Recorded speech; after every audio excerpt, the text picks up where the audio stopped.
Quando um milionário decide se disfarçar de morador de rua e acaba sendo humilhado por todos, menos por uma menina de apenas 10 anos que vive nas ruas e tem quase nada, mas oferece tudo o que pode para defendê-lo, você não vai acreditar no que acontece quando, 3 dias depois, ele volta para encontrá-la. Uma reviravolta comovente e inesperada transforma completamente a vida da garota e deixa toda a vizinhança em estado de choque. O gesto dele, nascido da dor e da gratidão, revela uma verdade poderosa sobre empatia, humanidade e destino. Não pare agora. O final dessa história vai mexer com você de um jeito que você jamais imaginou. Comente o que você acha que vai acontecer.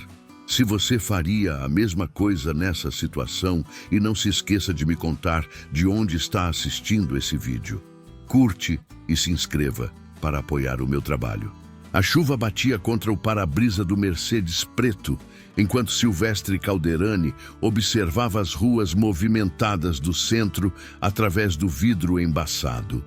Aos 61 anos, aquele homem de cabelos grisalhos e rosto marcado pelo tempo carregava nas costas o peso de uma vida construída sobre alicerces que começavam a ruir. Suas lojas, antes símbolo de prosperidade na cidade, enfrentavam uma crise silenciosa que ele escondia até de si mesmo. O AVC havia acontecido 3 meses atrás. Um momento de clareza brutal em meio à escuridão que quase o levou. Quando acordou no hospital, com metade do rosto dormente e a fala arrastada, Silvestre teve uma revelação amarga. Seus 2 filhos adultos não demonstraram alívio por sua recuperação, mas sim uma inquietação disfarçada. Nos corredores do hospital, ele os ouviu conversando em sussurros sobre testamentos e divisão de bens, como se já estivesse morto. Naquela tarde chuvosa, uma ideia estranha tomou forma em sua mente. Queria entender como as pessoas tratavam aqueles que nada possuíam. Queria sentir na pele a verdade crua que o dinheiro sempre havia mascarado. Parou o carro numa rua lateral e observou seu reflexo no espelho retrovisor. O homem respeitado e temido pelos negócios estava prestes a desaparecer. No porta-malas, guardava roupas velhas que havia comprado numa loja de segunda mão na semana anterior. Trocou o terno italiano por calças desbotadas, uma camisa rasgada e um casaco surrado. Esfregou terra nas mãos e no rosto, bagunçou os cabelos e deixou a barba por fazer completar a transformação. Quando saiu do carro, não era mais Silvestre Calderani, o empresário. Era apenas mais um homem perdido nas ruas. A primeira parada foi num café que frequentava há anos. A garçonete, que sempre o recebia com sorrisos e reverências, olhou para ele com desprezo quando pediu apenas um copo d'água. A água é no bebedouro ali, se é que ainda funciona, disse ela, virando as encostas sem cerimônia. Silvestre sentiu uma pontada no peito que não esperava. A frieza era cortante, quase física. Caminhou pelas ruas por horas, observando como as pessoas desviavam dele na calçada. Mães puxavam os filhos para longe quando ele se aproximava. Comerciantes o expulsavam das portas de suas lojas antes mesmo que pudesse dizer qualquer coisa. A cada rejeição, algo dentro dele se despedaçava um pouco mais. O ponto baixo chegou quando entrou no restaurante onde costumava almoçar todas as sextas-feiras. Os garçons que conheciam seu nome, que guardavam sua mesa preferida, que se curvavam para atendê-lo, agora o empurravam em direção à saída. Aqui não é lugar para gente como você, disse o gerente. O mesmo que antes beijava sua mão em agradecimento pelas gorjetas generosas. A chuva intensificou quando a noite caiu. Silvestre vagou pelas ruas desertas, encharcado e tremendo de frio. A fome apertava seu estômago, mas não tinha dinheiro. Havia deixado tudo no carro propositalmente. A cada esquina, sentia-se mais invisível, mais insignificante. Era isso que seus clientes mais pobres sentiam quando entravam em suas lojas. Era assim que olhava para os mendigos que pediam esmola na porta de seus estabelecimentos? Encontrou abrigo sob a marquise de um antigo armazém abandonado, entre caixas de papelão úmidas e lixo acumulado. O cheiro de mofo e dejetos invadia suas narinas, mas não tinha escolha. Encolheu-se contra a parede fria, tentando se proteger do vento que cortava seus ossos. Pela primeira vez em décadas, Silvestre chorou. Lágrimas amargas de um homem que descobria, tarde demais, o quão cruel havia sido com o mundo. Foi então que ouviu passos leves se aproximando. Uma sombra pequena emergiu da escuridão. Uma menina de não mais que 10 anos, magra demais para sua idade, com roupas sujas e cabelos desalinhados. Seus olhos grandes brilhavam com uma luz que contrastava com a miséria ao redor. "O senhor está com frio?" perguntou ela, a voz doce cortando o silêncio da noite como uma lâmina de esperança num oceano de desespero. Silvestre olhou para a menina sem conseguir responder. Suas lágrimas haviam secado, mas o nó na garganta permanecia. A criança se aproximou devagar, como quem se acerca de um animal ferido, e sentou-se ao seu lado, sobre um pedaço de papelão, menos úmido. "Eu sou Yara", disse ela, oferecendo um sorriso que parecia impossível naquele cenário desolador. "Moro aqui há um tempo. O senhor é novo, né? Nunca vi por estes lados." Silvestre tentou falar, mas apenas um suspiro rouco saiu de sua garganta. A menina não pareceu se importar. Mexeu numa sacola plástica rasgada e tirou meio pão duro, partindo-o ao meio novamente. "Não é muito, mas mata a fome", disse ela, estendendo um pedaço para Silvestre. "Ganhei de uma senhora lá na padaria hoje de manhã. Ela disse que ia jogar fora mesmo, então não fez mal dar para mim." A simplicidade do gesto atingiu Silvestre como um raio. Aquela criança, que claramente não tinha nada além da roupa do corpo e uma sacola de pertences, estava dividindo sua única refeição com um estranho. Ele pegou o pão com mãos trêmulas, mas não conseguiu engolir nem o primeiro pedaço. "Por que você está fazendo isso?" perguntou ele finalmente, a voz saindo mais fraca do que esperava. Yara deu de ombros, mastigando devagar seu pedaço de pão. "Mamãe sempre dizia que a gente divide o que tem, mesmo que seja pouco, e ninguém merece passar a noite com frio, nem mesmo os que perderam tudo." As palavras da menina ecoaram na mente de Silvestre como sinos numa igreja vazia. Perderam tudo. Era isso que ele havia perdido? Tudo? Ou havia descoberto, na verdade, que nunca tivera nada de real? "Sua mãe está por aqui?" perguntou ele, observando a escuridão ao redor. O rosto de Yara se fechou por um instante, mas logo voltou à expressão serena de antes. "Ela foi embora faz alguns meses. Deixou uma sacola com minhas roupas e um bilhete dizendo que ia voltar quando conseguisse um trabalho melhor." A menina pausou, olhando para as próprias mãos pequenas. "Mas acho que ela se perdeu no caminho. Às vezes as pessoas se perdem e não conseguem mais achar o caminho de casa." Silvestre sentiu o peito apertar.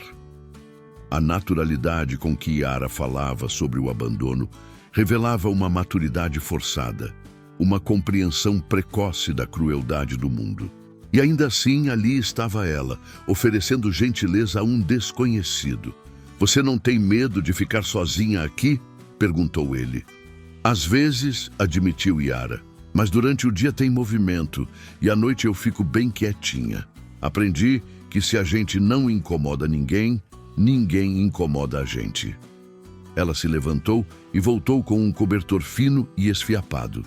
"Toma, o senhor vai precisar mais que eu. Estou acostumada com o frio." Antes que Silvestre pudesse protestar, ela havia coberto seus ombros com o cobertor. O tecido cheirava a mofo e suor, mas carregava algo mais. O cheiro de alguém que cuidava, mesmo tendo muito pouco para oferecer. "Qual é seu nome?" perguntou Yara, acomodando-se novamente ao lado dele. "Silvestre", respondeu ele, surpreso por ter dado seu nome verdadeiro. "Nome bonito. Parece nome de pessoa importante." Yara sorriu. Você era importante antes de perder. Tudo, né? Dá pra ver pelos olhos. Minha mãe dizia que os olhos não mentem sobre quem a gente era antes das coisas ruins acontecerem. A percepção da menina o deixou sem palavras. Como uma criança de 10 anos conseguia enxergar através dele com tanta clareza? Silvestre passou a noite inteira acordado, observando Yara dormir encolhida contra a parede, usando apenas uma blusa fina para se cobrir. O cobertor que ela havia insistido em dar a ele poderia fazer a diferença entre uma noite suportável e uma noite de sofrimento para ela. Mas mesmo assim, havia escolhido cuidar de um estranho. Quando o sol nasceu, Silvestre levantou-se em silêncio e deixou o cobertor cuidadosamente sobre Yara, que ainda dormia. Caminhou de volta ao seu carro com passos pesados, cada metro o afastando daquele mundo que havia escolhido experimentar. Mas algo havia mudado irreversivelmente dentro dele. A semente de uma transformação havia sido plantada por uma menina sem nome, sem casa, sem família, mas com uma humanidade que ele havia perdido há décadas. 3 dias se passaram. 3 dias em que Silvestre não conseguiu tirar Yara de seus pensamentos. Voltou ao local determinado a encontrá-la novamente, mas o que viu o fez cambalear. A marquise estava vazia. Apenas restos de papelão úmido e uma sacola rasgada permaneciam como vestígios de que alguém havia vivido ali. Nas proximidades, um jornal amassado chamou sua atenção. A manchete o fez tremer. Criança em estado grave é encontrada desacordada na rodoviária. A foto, mesmo borrada pela chuva, mostrava um rosto que ele reconheceu imediatamente. Silvestre correu pelas ruas molhadas com o jornal amassado nas mãos, o coração batendo descompassado. A foto borrada mostrava o rosto de Yara, pálido e inconsciente, numa maca de hospital. Suas pernas tremiam enquanto lia a matéria. Menina, de aproximadamente 10 anos, foi encontrada desacordada, próximo à rodoviária central, na madrugada de terça-feira. Segundo testemunhas, a criança desmaiou de fome e exaustão. Sem documentos ou familiares conhecidos, está internada no hospital municipal, aguardando providências do Conselho Tutelar. O hospital municipal ficava do outro lado da cidade. Silvestre voltou correndo ao seu carro, ainda vestindo as roupas surradas do mendigo que havia se tornado por uma noite. Dirigiu como um homem desesperado, ultrapassando sinais e arriscando multas que não importavam mais. A única coisa que importava era chegar até Yara a tempo. Na recepção do hospital, tentou explicar à atendente que queria ver a menina encontrada na rodoviária. A funcionária o olhou de cima a baixo, notando suas roupas maltrapilhas e o cheiro de rua que ainda carregava. Senhor, só família pode visitar pacientes. O senhor é parente da criança? Perguntou ela com desdém. Eu a conheço. Por favor, preciso vê-la, implorou Silvestre, a voz embargada. Olha, não sei que tipo de interesse o senhor tem numa criança abandonada, mas vou ter que chamar a segurança se não sair daqui agora, ameaçou a atendente, já pegando o telefone. Silvestre recuou desesperado. Correu até o banheiro público do hospital e lavou o rosto, tentando se livrar da sujeira. Não podia aparecer daquele jeito. Ninguém acreditaria que tinha condições de ajudar Yara. Voltou ao carro e trocou de roupa, vestindo um terno que guardava para emergências no porta-malas. Quando retornou à recepção, a mesma atendente que o havia desprezado minutos antes agora, o recebia com sorrisos obsequiosos. Em que posso ajudá-lo, senhor? Perguntou ela, claramente impressionada com sua mudança de aparência. Quero informações sobre a menina que foi internada ontem. A que foi encontrada na rodoviária, disse ele, tentando manter a voz firme. Ah, sim, ela está no quarto 204, ala pediátrica. Mas, senhor, apenas familiares podem visitá-la. O senhor é? Sou um conhecido da família, mentiu Silvestre. Posso falar com o médico responsável? Minutos depois, estava diante do Dr. Henrique Moura, um homem de meia idade com um olhar cansado. O médico explicou a situação com palavras técnicas que Silvestre mal conseguia processar. Desnutrição severa, desidratação, sinais de negligência prolongada. A menina está estável, mas muito debilitada. Ficará internada por pelo menos uma semana. O problema é que não temos identificação nem responsáveis. O conselho tutelar virá buscá-la amanhã para transferi-la a um abrigo, informou o médico. E se eu me responsabilizar por ela? Perguntou Silvestre impulsivamente. O médico o encarou com surpresa. Senhor, o senhor entende que isso envolve um processo legal complexo? Além disso, não conhecemos sua relação com a criança. Posso pagar por um quarto particular, pelos melhores cuidados, o que for necessário, insistiu Silvestre. Dr. Henrique hesitou. Sabia que o sistema público estava sobrecarregado e que um quarto particular seria muito melhor para a recuperação da menina. Bem, se o senhor quiser custear o tratamento, isso seria benéfico para a paciente. Mas quanto à questão legal, deixe isso por minha conta. Apenas me deixe vê-la, pediu Silvestre.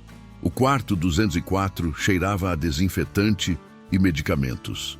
Yara estava deitada numa cama branca, conectada a soros e monitores. Seu rostinho estava ainda mais magro do que Silvestre lembrava, os olhos fechados e respiração fraca.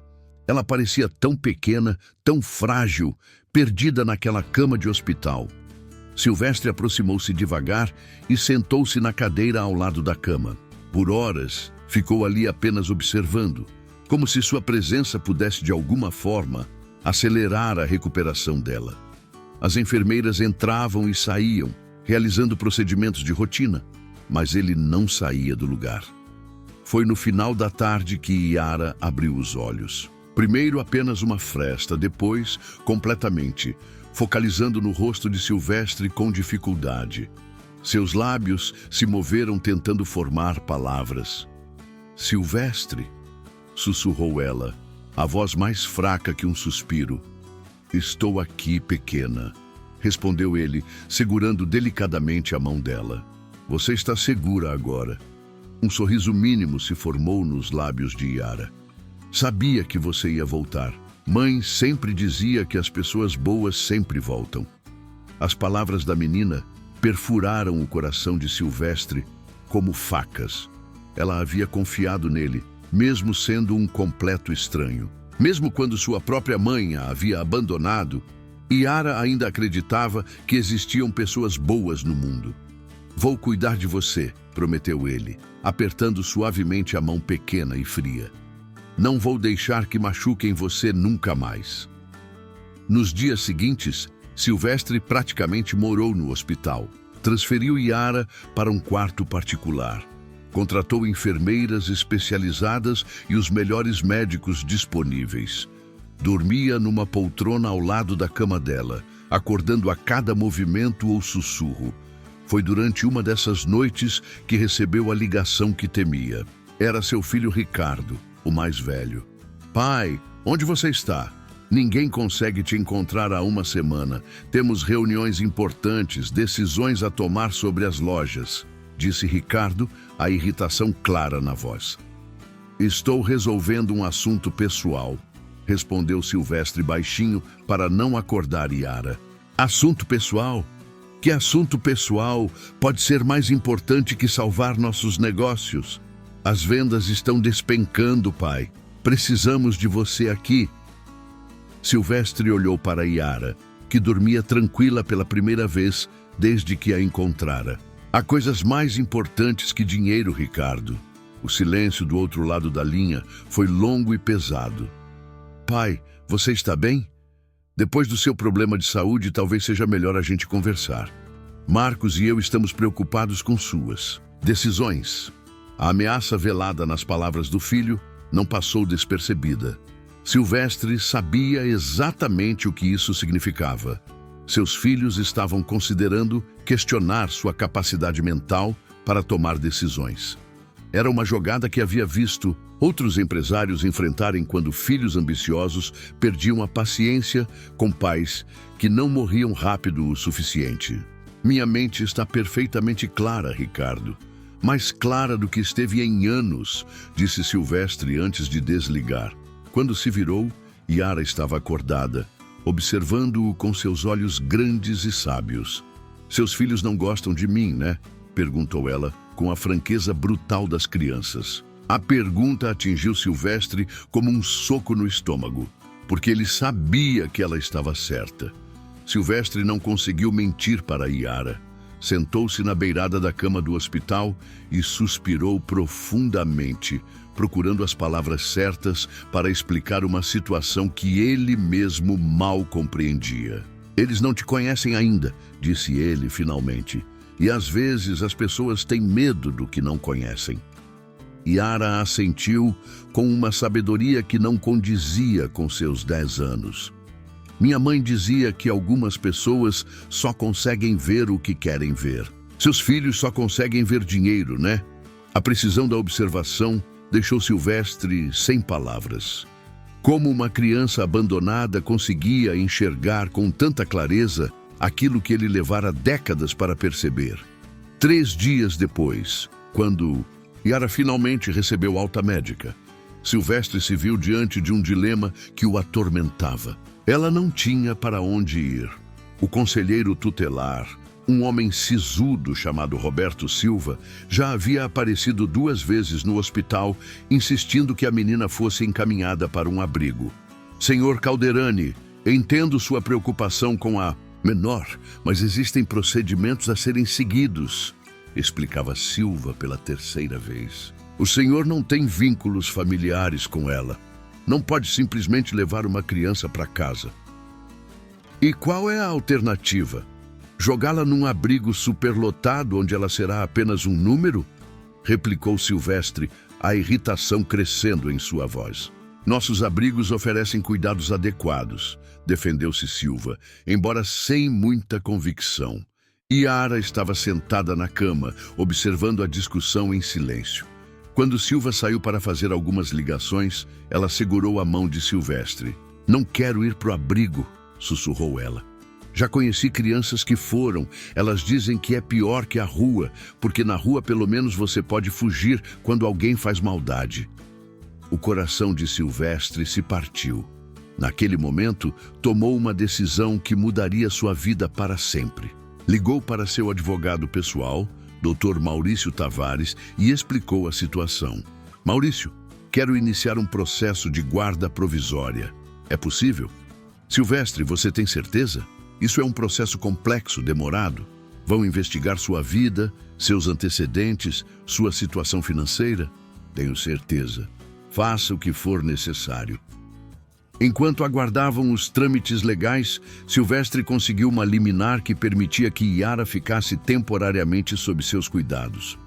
Levou-a para sua casa, uma mansão nos arredores da cidade, que sempre lhe parecera grande demais para um homem sozinho. Yara ficou boquiaberta ao ver a propriedade.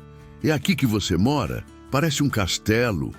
Silvestre sorriu, vendo sua casa pelos olhos dela. Realmente era grande demais, elegante demais, fria demais.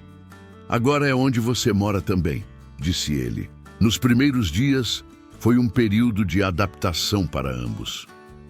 Silvestre nunca havia cuidado de uma criança sozinho. Quando seus filhos eram pequenos, sua ex-esposa se encarregava de tudo enquanto ele trabalhava. Descobriu que precisava aprender coisas básicas. Que horas uma criança deveria dormir, que tipo de comida era adequada, como entretê-la. Yara, por sua vez, andava pela casa como se estivesse num museu, com medo de tocar em qualquer coisa. Demorou 3 dias para que ela se sentasse no sofá da sala, sem pedir permissão. Você pode ficar à vontade aqui, disse Silvestre numa manhã, encontrando-a parada na porta da cozinha. Esta é sua casa agora. Mas e se eu quebrar alguma coisa? Tudo aqui parece muito caro, respondeu Yara, os olhos grandes fixos nos cristais e porcelanas que decoravam os móveis. Silvestre se ajoelhou na frente dela. Yara, nada nesta casa é mais importante que você. Nada. Se você quebrar algo, a gente compra outro. Entendeu? Foi a primeira vez que viu Yara chorar desde que a encontrara no hospital. Lágrimas silenciosas escorreram pelo seu rosto enquanto ela se jogava nos braços de Silvestre. Ninguém nunca disse isso para mim antes, soluçou ela. Minha mãe ficava brava quando eu quebrava as coisas, mesmo quando não era de propósito. Silvestre a abraçou apertado, sentindo uma raiva crescente pela mulher que havia abandonado aquela criança. Extraordinária. Ao mesmo tempo, sentia uma ternura que jamais experimentara, nem mesmo com seus próprios filhos, com quem sempre mantivera uma distância emocional. A tranquilidade durou pouco. Uma semana depois, Ricardo e Marcos apareceram na casa sem avisar. Silvestre estava no jardim ensinando Yara a andar de bicicleta. Uma bicicleta nova que havia comprado na véspera. Quando ouviu o som do portão se abrindo, "Pai, precisamos conversar", disse Ricardo, descendo de seu carro importado com uma expressão sombria. Marcos vinha logo atrás, igualmente sisudo. Yara percebeu imediatamente a tensão no ar. Parou de pedalar e se escondeu atrás de Silvestre, segurando sua camisa. "Vamos conversar dentro", disse Silvestre, tentando manter a voz calma. "Yara, por que você não vai ver televisão na sala?" "Não, pai", interrompeu Ricardo. "A menina pode ouvir, afinal, ela é parte do problema." Silvestre sentiu a raiva subir pela garganta. "Cuidado com o que vai dizer, Ricardo." "Ou o quê? Vai me deserdar também? Como está planejando fazer conosco para dar tudo para essa criança?" "Ricardo!" gritou Silvestre, mas já era tarde. Yara havia ouvido tudo. Seus olhos se encheram de lágrimas e ela correu para dentro da casa. Silvestre foi atrás dela, mas não antes de lançar um olhar fulminante para os filhos. Encontrou Yara trancada no quarto que havia preparado para ela, soluçando desesperadamente. Quando finalmente conseguiu convencê-la a abrir a porta, ela se jogou em seus braços. "Eu não quero seu dinheiro", chorou ela. "Não quero que seus filhos me odeiem por causa de dinheiro. Eu posso ir embora, posso voltar para a rua." "Não!" disse Silvestre firmemente, segurando-a pelos ombros. "Você não vai a lugar nenhum. Esta é sua casa, sua família agora." Mas quando desceu para enfrentar Ricardo e Marcos, descobriu que a batalha estava apenas começando. Seus filhos tinham um plano e não pretendiam desistir facilmente de sua herança. Na sala da mansão, Ricardo e Marcos aguardavam com expressões duras quando Silvestre desceu as escadas. Sobre a mesa de centro, uma pilha de documentos estava cuidadosamente organizada, evidência de que aquela visita havia sido planejada há tempos. "Pai, sente-se", disse Marcos apontando para a poltrona. "Temos uma proposta para fazer." Silvestre permaneceu de pé, os braços cruzados. "Não estou interessado em ouvir propostas que envolvam abandonar Yara." "Ninguém falou em abandono", disse Ricardo, pegando um dos documentos. "Falamos em racionalidade. Você passou por um AVC há poucos meses. Suas decisões estão comprometidas. Esta obsessão por uma criança desconhecida é prova disso." "Obsessão?" repetiu Silvestre, a voz perigosamente baixa. "Pai, você gastou mais de 50 mil reais em 2 semanas com essa menina", continuou Marcos. "Hospital particular, quarto privativo, médicos especializados, advogados, para uma criança que você conheceu na rua. E daí? É meu dinheiro." "Era seu dinheiro", corrigiu Ricardo. "Até você começar a comprometer o futuro da família por um capricho. As lojas estão perdendo dinheiro, precisamos de investimento urgente e você está brincando de pai adotivo." Silvestre sentiu o sangue ferver. "Aquela criança me ensinou mais sobre humanidade em uma noite do que vocês dois em 30 anos. "Humanidade não paga contas, pai", retrucou Marcos, "e não salva negócios da falência." Ricardo se levantou e caminhou até Silvestre. Olha, pai, vamos facilitar as coisas. Você tem duas opções. Ou para com essa loucura e volta a se concentrar na empresa, ou nós tomamos as providências legais necessárias. Que tipo de providências? Marcos pegou o outro documento da mesa. Interdição por incapacidade mental temporária. Temos testemunhas que podem atestar seu comportamento errático desde o AVC. O médico que te atendeu no hospital já confirmou que problemas neurológicos podem afetar o julgamento. Silvestre ficou pálido. Vocês estão me ameaçando? Estamos te dando uma chance de escolher, disse Ricardo friamente. A menina volta para o abrigo onde deveria estar. Você se concentra nos negócios e todos ficamos felizes. Ou perdemos todos o controle da situação. O silêncio que se seguiu foi perturbador. Silvestre olhou para os dois homens à sua frente e teve dificuldade em reconhecer os filhos que havia criado. Quando haviam se tornado tão frios, tão calculistas, ou sempre foram assim, e ele apenas não quisera ver? Saiam da minha casa, disse ele finalmente. Pai, não seja teimoso, insistiu Marcos. A gente só quer o melhor para a família. Família? Silvestre riu amargamente. Vocês sabem o que é família?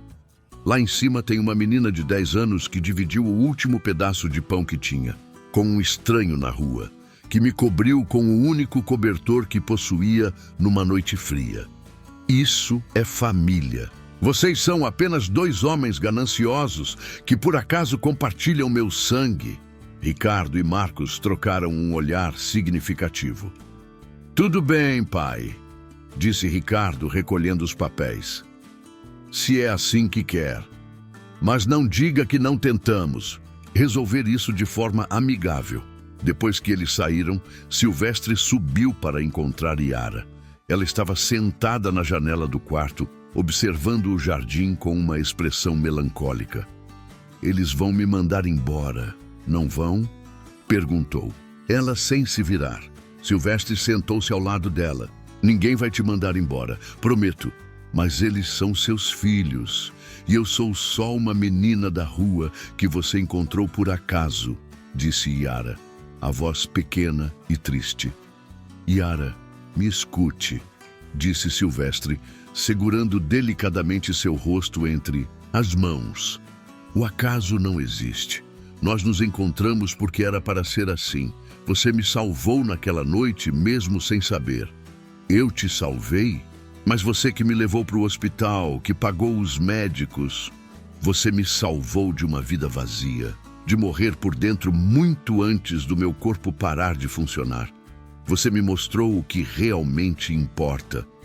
Yara sorriu pela primeira vez naquele dia, mas Silvestre podia ver que a preocupação ainda estava lá. Ela era inteligente demais para não perceber a gravidade da situação. Nos dias seguintes, a ameaça dos filhos se concretizou de formas sutis, mas devastadoras. Primeiro, foram os funcionários das lojas. Começaram a receber ordens conflitantes, algumas vindas de Silvestre, outras de Ricardo e Marcos, que se apresentavam como co-administradores temporários devido à condição de saúde do pai. Depois vieram os fornecedores. Contratos foram questionados, pagamentos atrasados deliberadamente, reuniões marcadas sem o conhecimento de Silvestre. Ricardo e Marcos estavam sistematicamente minando sua autoridade na empresa, criando um cenário de instabilidade que justificaria uma intervenção legal. O golpe mais doloroso veio através do Dr. Tavares, seu advogado. Durante uma reunião sobre o processo de guarda de Yara, ele trouxe notícias preocupantes. Silvestre, preciso te informar que seus filhos procuraram meu escritório. Eles querem contratar nossos serviços para um processo de interdição. Silvestre sentiu o mundo girar. E você vai aceitar? Claro que não, mas eles vão procurar outros advogados. E Silvestre, eles têm alguns elementos que podem ser problemáticos num tribunal. Que elementos? O AVC. obviamente, mas também seu comportamento recente.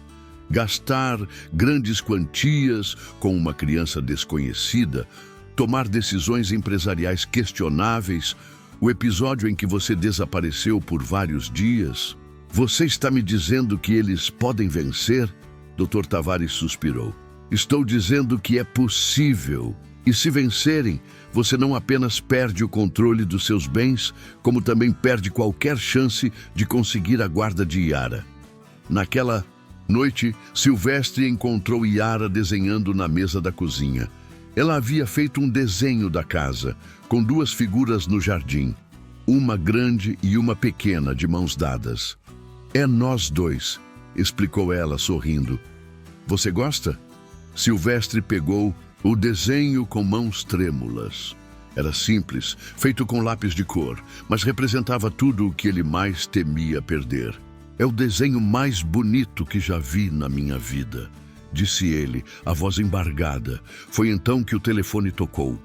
Do outro lado da linha, uma voz desconhecida se apresentou como Dr. Henrique Almeida, advogado contratado por Ricardo e Marcos Calderani. Senhor Calderani, gostaria de informá-lo que amanhã às 9 horas será protocolado um pedido de interdição em seu nome. Recomendo que providencie representação legal adequada. Quando Silvestre desligou o telefone, suas mãos tremiam violentamente. Yara percebeu sua aflição e se aproximou. O que foi? Perguntou ela preocupada. Silvestre a olhou nos olhos e soube que talvez fosse a última vez que poderia prometer algo a ela com certeza de cumprir. A batalha legal que se seguiu foi cruel e implacável. Durante 3 meses, Silvestre viu sua vida ser dissecada em tribunais, sua sanidade mental questionada por médicos contratados pelos próprios filhos e cada decisão que tomara desde o AVC ser usada como evidência contra ele. Dr. Tavares fazia o possível, mas a cada audiência ficava mais claro que Ricardo e Marcos haviam planejado tudo meticulosamente. Apresentaram relatórios médicos detalhados sobre os possíveis efeitos neurológicos do AVC, declarações de funcionários sobre o comportamento errático de Silvestre e, principalmente, enfatizaram os gastos irresponsáveis com uma criança em vínculos familiares. O pior momento veio quando tiveram que levar Yara para depor. A menina, agora com roupas bonitas e cabelos bem cuidados, parecia perdida naquele ambiente formal e hostil. O advogado dos filhos de Silvestre, Dr. Almeida, fez perguntas calculadas para deixá-la nervosa. Yara, você conhecia o Sr. Silvestre antes daquela noite na rua? Perguntou ele com um tom condescendente. Não, senhor, respondeu ela, a voz trêmula. E não achou estranho um homem desconhecido querer levar você para casa? Dr. Tavares se levantou imediatamente. Protesto, Excelência. A pergunta é tendenciosa e inadequada para uma criança. Mas o dano estava feito. Silvestre viu o olhar dos jurados se modificar, como se Yara fosse uma vítima e ele um predador disfarçado de salvador. Durante os intervalos, Yara se agarrava a Silvestre como se ele fosse desaparecer a qualquer momento. Eles vão me levar embora? Perguntava ela repetidamente. Não vou deixar, prometia ele, mas sentia que estava fazendo promessas que talvez não pudesse cumprir. A situação piorou quando o conselheiro tutelar, Roberto Silva, foi chamado para testemunhar. Ele pintou um quadro sombrio da impulsividade de Silvestre e questionou sua capacidade de cuidar adequadamente de uma criança. Em minha experiência, Excelência, homens de idade avançada que nunca demonstraram interesse por crianças abandonadas e subitamente decidem adotar uma menor, geralmente o fazem por motivos questionáveis, declarou Silva, lançando um olhar acusador para Silvestre. Silvestre sentiu o mundo desmoronar ao seu redor. Tudo o que havia feito por amor estava sendo distorcido, transformado em algo sujo e suspeito. O momento mais devastador chegou quando Ricardo subiu ao banco das testemunhas. Vestido impecavelmente, com lágrimas estrategicamente colocadas nos olhos, ele construiu a imagem de um filho preocupado com um pai que havia perdido o juízo. Meu pai sempre foi um homem racional, Excelência. Ver ele jogando fora o patrimônio da família, abandonando responsabilidades empresariais por um capricho, é doloroso. Sabemos que o AVC pode ter causado danos que ele não percebe, mas nós, como filhos, temos a obrigação de protegê-lo. Quando perguntaram se ele acreditava que o pai estava mentalmente incapacitado, Ricardo hesitou teatralmente antes de responder. Acredito que meu pai precisa de ajuda, sim, e acredito que esta criança está sendo prejudicada por estar no centro de uma situação que ela não compreende. Silvestre teve que ser contido por Dr. Tavares para não se levantar e gritar a verdade, que seus filhos não se importavam com ele nem com Yara, apenas com o dinheiro que temiam perder. Após 2 meses de audiências, chegou o dia do veredicto. Silvestre e Yara sentaram-se lado a lado no banco dos réus, ela segurando firmemente sua mão. Do outro lado do corredor, Ricardo e Marcos aguardavam com expressões confiantes. O juiz, Dr. Moretti, era um homem idoso de aparência severa. Quando começou a ler sua decisão, Silvestre sentiu o coração parar. Após analisar cuidadosamente, com todas as evidências apresentadas, este tribunal reconhece que o requerente Silvestre Calderani passou por um evento médico significativo que pode ter afetado sua capacidade de julgamento. Yara apertou a mão de Silvestre com mais força. No entanto, também reconhecemos que o cuidado dispensado à menor Yara demonstra responsabilidade e afeto genuínos. A questão central não é a sanidade mental do requerente, mas sim o melhor interesse da criança. Silvestre mal conseguia respirar. Por outro lado, a falta de vínculos familiares entre o requerente e a menor, somada às circunstâncias incomuns de como se conheceram, levantam questões legítimas sobre a adequação desta tutela. O mundo começou a girar para Silvestre. Ele olhou para Yara, que tinha lágrimas escorrendo pelo rosto, mas mantinha uma expressão de determinação que partia seu coração. Portanto, este tribunal decide. O silêncio no tribunal era ensurdecedor. Silvestre fechou os olhos, preparando-se para ouvir que perderia Yara para sempre. A conceder um período de avaliação de 6 meses, durante o qual a menor permanecerá sob a tutela provisória do requerente, sujeita a visitas mensais do serviço social e avaliação psicológica regular de ambas as partes. Silvestre abriu os olhos, confuso.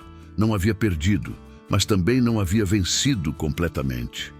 Quanto à questão da interdição civil, continuou o juiz, este tribunal não encontra evidências suficientes de incapacidade mental. O requerente manterá o controle de seus bens, porém será nomeado um administrador judicial para supervisionar transações de grande valor pelos próximos 12 meses. Ricardo e Marcos se entreolharam, visivelmente frustrados. Não haviam conseguido a interdição completa que desejavam, mas Silvestre também sabia que sua vitória era frágil e temporária. Quando saíram do tribunal, Yara perguntou: "O que significa tudo isso?" Silvestre se ajoelhou na frente dela no meio da calçada, sem se importar com as pessoas que passavam. Significa que vamos ter 6 meses para provar que somos uma família, de verdade. Mas ele sabia que a batalha estava longe de terminar. Ricardo e Marcos não desistiriam facilmente, e agora tinham 6 meses para encontrar novas formas de separar ele de Yara.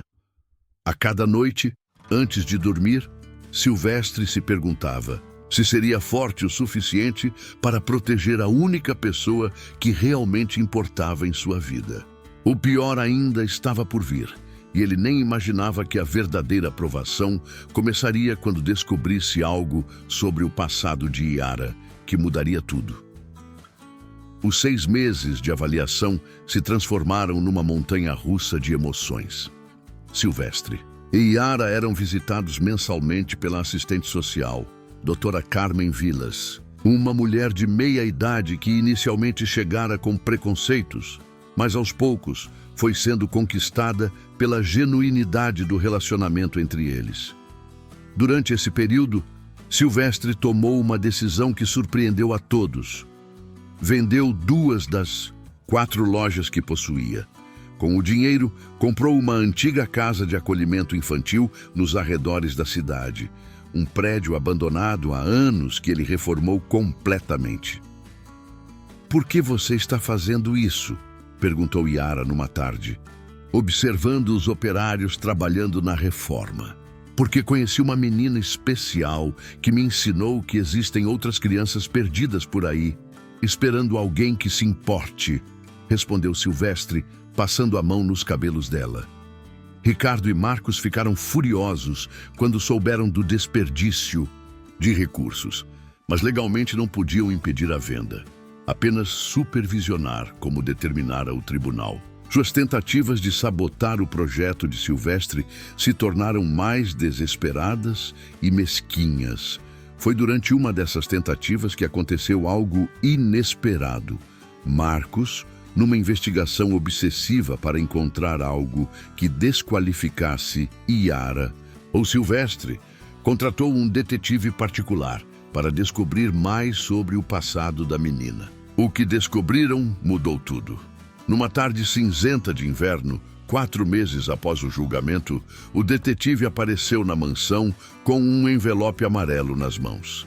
Silvestre estava no jardim com Yara, ensinando-a a plantar flores, quando o homem se aproximou. "Senhor Calderani, preciso falar com o senhor, em particular." Silvestre deixou Yara brincando com a terra e se afastou alguns metros com o detetive. "Encontrei algo sobre a mãe da menina", disse o homem, entregando o envelope. "O senhor vai querer ver isso." Dentro do envelope havia documentos, fotos e certidões. Quando Silvestre começou a ler, seus olhos se arregalaram de incredulidade. As mãos começaram a tremer violentamente. A mãe de Yara se chamava Lúcia Santos Calderani. Ela era sobrinha de Silvestre, filha de seu irmão mais novo, que havia morrido num acidente de carro 15 anos antes. Lúcia havia fugido de casa ainda adolescente após uma briga familiar sobre sua gravidez precoce, e a família havia perdido o contato com ela. Silvestre se lembrava vagamente da sobrinha rebelde que desaparecera sem deixar rastros. Nunca imaginara que ela tivesse tido uma filha. Nunca imaginara que... "Yara", sussurrou ele, olhando para a menina que brincava inocentemente no jardim. Yara era sua sobrinha neta. Elas eram família de sangue, não apenas de coração. A menina, que ele encontrara por acaso na rua, era na verdade parte de sua própria família. Uma família que havia rejeitado sua mãe e, indiretamente, abandonado ela própria. O detetive continuou explicando. Lúcia trabalhou como faxineira em vários lugares, sempre mudando de cidade para não ser encontrada. Teve vários problemas com drogas e relacionamentos abusivos. Abandonou a menina quando não conseguiu mais sustentar os vícios. Silvestre sentiu uma mistura de raiva, tristeza e, estranhamente, alívio. Raiva por ter perdido anos que poderia ter passado cuidando de Lúcia e Yara. Tristeza pela tragédia que poderia ter sido evitada. Mas alívio porque agora tinha uma explicação para a conexão inexplicável que sentira com Yara desde o primeiro momento.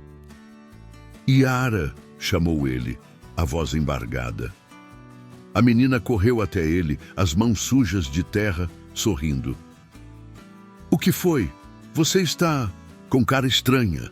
Silvestre se ajoelhou na frente dela e segurou suas mãozinhas sujas. Como contar a uma criança de 10 anos que sua mãe era parente da pessoa que a acolhera? Como explicar que o destino havia operado de uma forma tão misteriosa? "Yara, você se lembra do nome completo da sua mãe?" A menina fez uma expressão pensativa. Lúcia. Lúcia Santos. Ela às vezes dizia um nome grande quando ficava brava, mas eu não lembro direito. Calderani, disse Silvestre suavemente. O nome era Lúcia Santos Calderani. Yara arregalou os olhos. Como o seu nome? Sim, como o meu nome. Porque sua mãe era minha sobrinha Yara. Você é minha sobrinha neta. O silêncio que se seguiu foi longo e carregado de emoção. Yara processava a informação com a seriedade de uma criança que aprendera cedo que a vida era cheia de reviravoltas. Então a gente sempre foi família, perguntou ela finalmente. Sempre fomos família, confirmou Silvestre, as lágrimas escorrendo livremente pelo rosto. Eu só não sabia. Yara se jogou nos braços dele e ambos choraram. Ele de alívio e redenção, ela de alegria por finalmente ter certeza de que pertencia a algum lugar. 2 semanas depois, Silvestre marcou uma reunião com Ricardo e Marcos. Quando mostrou os documentos provando que Yara era legalmente parte da família, o choque nos rostos dos filhos foi visível. Isso muda tudo, balbuciou Ricardo. Sim, muda, concordou Silvestre. Yara não é uma caprichosa minha, ela é nossa parente. Ela deveria ter sido cuidada por nossa família desde sempre. Marcos olhou para os documentos com expressão confusa. Mas como? Como vocês não conseguiram enxergar o que era óbvio? Completou Silvestre. Como eu não consegui? Porque estávamos todos cegos pela ganância, pelo orgulho, pela dureza de coração. A revelação da conexão familiar de Yara tornou o processo de adoção muito mais simples. O tribunal reconheceu que Silvestre tinha não apenas o direito moral, mas também legal de cuidar da menina. A interdição foi definitivamente arquivada e a tutela se tornou permanente. 6 meses depois, a Casa de Acolhimento Lar Yara foi inaugurada com grande festa. Ricardo e Marcos, transformados pela descoberta e pelo exemplo de generosidade do pai, se tornaram colaboradores ativos do projeto. A casa acolheu 15 crianças no primeiro ano, oferecendo não apenas abrigo, mas educação, carinho e esperança. Numa tarde de verão, Silvestre e Yara estavam no jardim da casa de acolhimento, observando as crianças brincarem. Ela, agora com 11 anos, havia se tornado uma espécie de irmã mais velha para todos os novos residentes. Você sabia? Perguntou ela de repente. Desde aquela primeira noite, eu senti que você era especial, não como os outros adultos que eu conhecia. Como assim? Minha mãe sempre dizia que a gente reconhece a família pelo coração, não pelos olhos. Acho que meu coração reconheceu o seu antes da gente saber a verdade. Silvestre sorriu, compreendendo finalmente que sua jornada de transformação havia começado muito antes daquela noite na chuva. Havia começado no momento em que escolheu sair de sua zona de conforto para entender como os menos favorecidos viviam. Havia começado quando seu coração se abriu para receber o amor incondicional de uma criança abandonada. Você me salvou, Yara, disse ele abraçando-a. Não, respondeu ela sorrindo. A gente se salvou um ao outro. É assim que as famílias funcionam. Enquanto observavam as crianças brincando no jardim que haviam plantado juntos, Silvestre soube que havia encontrado sua verdadeira riqueza. Não estava no dinheiro das lojas, nem no reconhecimento social, mas naquela menina extraordinária que havia escolhido amar um estranho numa noite fria. Um estranho que, sem ela saber, sempre fora família.